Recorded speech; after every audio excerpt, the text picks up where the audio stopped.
Before it became the film everyone knows, The Sound of Music was a simple idea. What if the strictest house law in Austria was taken over by singing?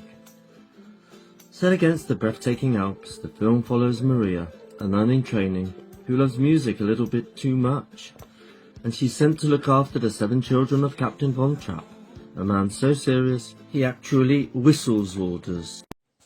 Welcome back to our journey through the sound of music. Today we're visiting one of the most recognizable filming locations in the entire movie, the beautiful Mirabell Gardens in Salzburg. If you've ever found yourself singing doremi while climbing a staircase or skipping around a fountain, you can probably think of this place, and thank it too. More than 60 years after the film was released, fans from around the world still come here to recreate one of the most joyful scenes in movie history. And now, it's time for a word from me, your YouTube host. I'm not an AI guy, you know. Hello, I'm John and welcome to John's Music Box, my YouTube channel, and to the 6th of 12 parts of the Sound of Music calendar explained. Yes, the Sound of Music calendar, which I bought in Salzburg during my visit last August, Salzburg being the capital of the sound of music. Be sure to watch the previous 5 editions on this channel featuring the months from January to May. In this month of June, I'm going to feature the Mirabell Gardens there in Salzburg, which I also visited during my trip. I hope it's not reflecting too much. There is a photo, and there will be film footages of the gardens. The Mirabell Gardens, not Mirabella, where the children sing and dance to the famous Do, a deer, a female deer, etc., the doremi song, and where Kurt nearly falls off the steps at the end of the scene. So it's going to be some information, exactly what was filmed and why Mirabell Gardens were perfect for the movies. I'm just looking at my script. The fact that it's a UNESCO treasure, the hidden gems in the garden, the place connected to Mozart, visiting today, and a summary, and then I'll be back at the end of this video for a short word. So that's it, and enjoy the rest of the audio video footage. The do-re-mi scene. The do-re-mi sequence marks a turning point in the sound of music. Up until this moment, Captain Von Trapp's children are reserved, disciplined, and not exactly thrilled about having Maria as their governess. But Maria has a different approach. Instead of strict rules and military precision, she introduces them to music, laughter, and adventure. Through the song Do-Re-Mi, she teaches the children the basics of singing while exploring Salzburg together. What makes this sequence so memorable is that it isn't filmed in just one location. The song is actually a montage featuring several famous sites around Salzburg, but some of the most iconic moments take place right here in Mirabell Gardens. So what was filmed here? The first famous stop is the Pegasus Fountain. In the film, Maria and the children dance around the fountain while singing the opening verses of Do-Re-Mi. The fountain features Pegasus, the winged horse from Greek mythology, and it has become one of the most photographed spots in Salzburg. The Pegasus statue itself dates from the 17th century, although it wasn't placed in Mirabell Gardens until 1913. Today, visitors from around the world still gather around the fountain, often recreating the same dance steps seen in the movie. So why was Mirabell Gardens perfect for the movie? It's easy to see why the filmmakers chose this location. Mirabell Gardens are the definition of a storybook setting. Perfectly manicured flower beds, elegant pathways, fountains, sculptures, and a spectacular view towards Salzburg's old town and the mighty Hohensalzburg Fortress create a setting that feels almost magical. Director Robert Wise wanted locations that would capture the beauty and romance of Austria, and Mirabell Gardens delivered exactly that.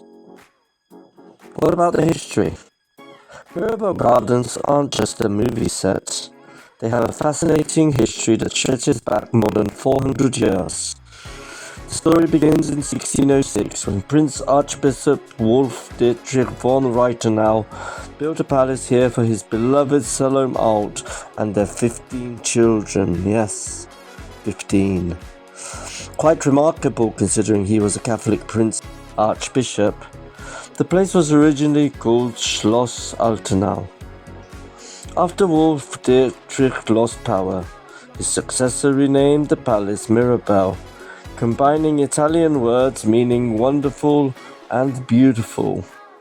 The new name certainly stuck.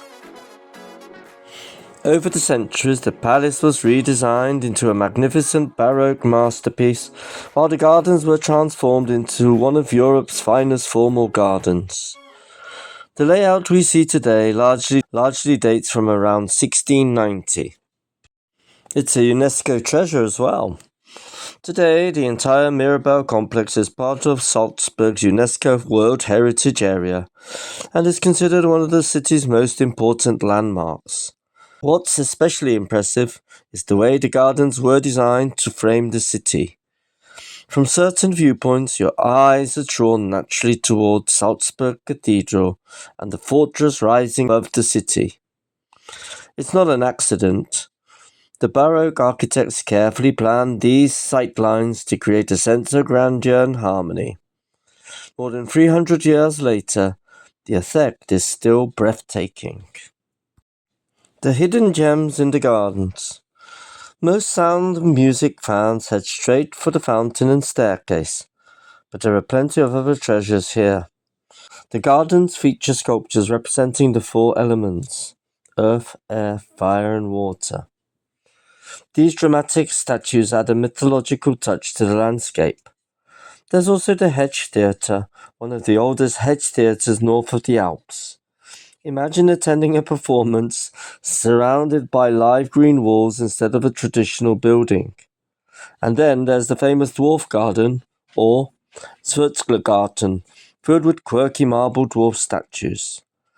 Some of these unusual figures even make brief appearances during the doremi sequence. It's a place connected to Mozart. Since we're in Salzburg, it's impossible not to mention Mozart. The palace's marble hall is one of the most beautiful concert halls in the city. Mozart himself performed here as a child alongside his father Leopold and his sister Nannerl. Today, concerts are still held in this magnificent room. So in a way, Mirabell isn't just connected to the sound of music, it's connected to Salzburg's entire musical heritage. Visiting today. If you visit Mirabell Gardens today, admission is free, and you'll quickly notice that you're not the only Sound of Music fan. Throughout the day, visitors can be seen twirling around the Pegasus fountain, singing do-re-mi, and lining up on the famous staircase for photographs. It's one of those rare movie locations that still looks remarkably similar to the way it appeared on screen in 1965. In fact, standing here feels a little like stepping directly into the film. So to sum up, Mirabell Gardens are much more than a beautiful park. They're a place where history, music, architecture and cinema come together. They tell the story of a Prince Archbishop's romance, Salzburg's Baroque splendor, Mozart's musical legacy, and one of the most beloved movie musicals ever made. And perhaps that's why visitors keep returning year after year. Because when you stand here among the flowers, fountains and fortress views, it's easy to believe that the hills really are alive with the sound of music. Thanks for watching and join me to summarize. And now it's back for a final word or two to me, your YouTube host, John. So there you have it. That's all there is to say about Mirabell Gardens. If you've been there, drop a comment. Tell me what you think. If I've missed any information, let me know too, because your comments provide the feedback. Your feedback, sorry. What am I talking about? Add to the content of the video. So everything you write, it's part of the video itself. Yeah. And in July, we're going to feature another from the diary, another image from the diary. It's summer in the city.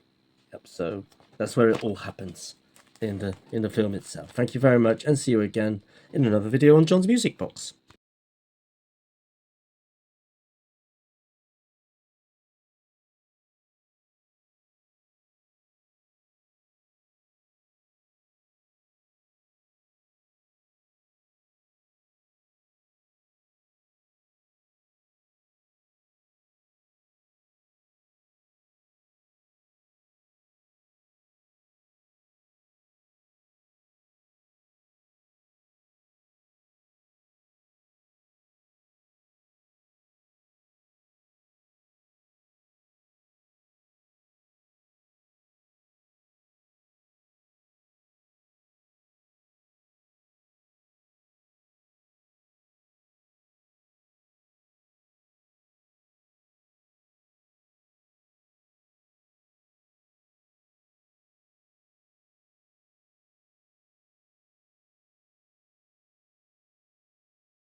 Województwo tarnopolskie było miejscem wyjątkowym, pięknym, wielokulturowym i pełnym historii.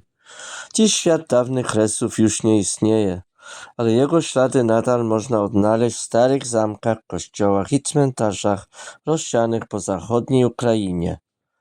I właśnie dlatego historia województwa tarnopolskiego wciąż fascynuje ludzi po obu stronach granicy.